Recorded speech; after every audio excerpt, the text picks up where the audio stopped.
Pernah kepikiran nggak sih, kalau setiap pilihan yang kita buat, mulai dari pesan kopi pagi ini, sampai milih jalan karir, semuanya itu punya label harga rahasia? Ya, sebuah biaya yang nggak pernah ada di struk, tapi selalu kita bayar. Oke, yuk kita bedah sama-sama. Dan sumbernya dari mana coba?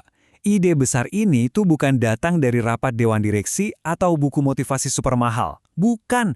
Asalnya justru dari sini, sebuah tugas kuliah yang kelihatannya biasa aja dari Universitas ESA unggul. Ini bukti nyata kalau wawasan paling dahsyat itu seringkali justru sembunyi di tempat yang nggak kita sangka-sangka. Oke, kita mulai dari awal ya. Bagian pertama, tugas sederhana. Ini dia nih, pertanyaan yang jadi pemicu semua obrolan kita. Benar-benar diambil langsung dari dokumen tugas itu, pertanyaannya simpel banget, terangkan apa yang dimaksudkan dengan opportunity cost. Kalau di bahasa Indonesiain, jadinya biaya peluang. Kelihatannya sepele ya kan? Tapi jangan salah, di balik pertanyaan ini ada kunci buat mengambil keputusan yang jauh lebih baik. Dan disinilah mulai serunya. Gimana ceritanya sebuah istilah akuntansi yang kedengarannya kaku banget, biaya peluang, justru bisa jadi alat super ampuh buat memahami pilihan-pilihan paling penting dalam hidup kita. Yuk, kita coba sambungin benang merahnya. Oke, sekarang waktunya kita jawab pertanyaan dari tugas tadi dan kita kupas tuntas konsep intinya. Bagian kedua, jadi apa sih sebenarnya biaya peluang itu? Definisinya begini, biaya peluang adalah nilai dari pilihan terbaik lain yang terpaksa kita lepaskan saat kita mengambil sebuah keputusan. Jadi, ini bukan soal uang yang keluar dari dompet, tapi soal kesempatan emas yang kita lewatkan. Atau kalau mau lebih gampang lagi, gini deh. Intinya tuh bukan soal apa yang kamu ambil, tapi soal apa yang kamu tinggalin untuk bisa mendapatkan itu. Nah, alternatif yang hilang, itulah biaya yang sesungguhnya. Biaya yang sering banget nggak kita sadari. Oke, teori cukup. Sekarang gimana sih cara kerjanya di kehidupan nyata? Kita masuk ke bagian ketiga, harga yang tak terlihat. Kita ambil contoh yang gampang banget deh. Beli kopi 75.000 perak setiap hari. Nggak berasa kan? Tapi coba deh kita lihat biaya peluangnya. Potensi buat investasi hampir 27 juta rupiah dalam setahun yang hilang gitu aja. Sama juga soal waktu. Menghabiskan akhir pekan buat maraton nonton serial, artinya kita melepaskan kesempatan buat belajar skill baru. Setiap pilihan kecil ini ada harga tersembunyinya.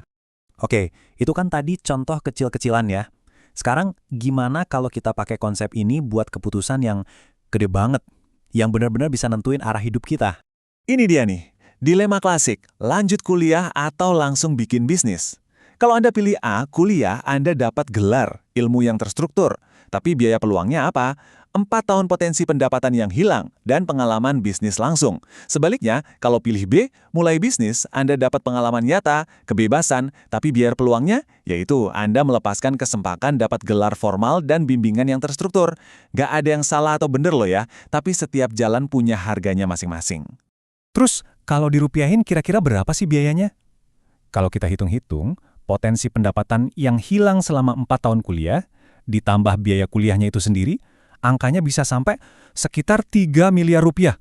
Wow, angka segitu gede langsung bikin kita mikir ulang soal pilihan ini ya, nggak sih? Nah, itulah dia hebatnya konsep biaya peluang.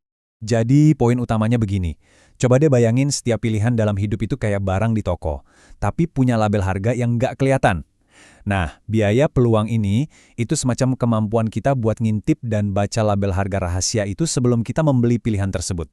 Oke, sekarang bagian yang paling penting. Gimana cara kita pakai kekuatan super baru ini dalam hidup kita? Kita masuk ke bagian terakhir, keputusan Anda berikutnya.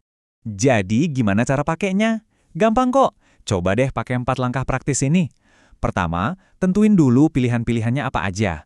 Terus yang kedua, buat setiap pilihan itu, tanya ke diri sendiri. Apa sih hal terbaik yang gua korbanin kalau gua milih ini?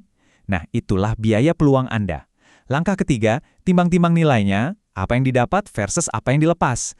Terakhir, baru deh pilih opsi yang keuntungannya paling kerasa dibanding pengorbanannya. Nah, sebagai penutup, saya mau kasih satu pertanyaan buat Anda renungin. Jawabannya bukan dari saya, tapi dari Anda sendiri. Sekarang, setelah Anda tahu cara melihat harga yang tersembunyi itu, kira-kira ada nggak sih pilihan yang bakal Anda ambil secara berbeda? Mungkin dimulai dari besok?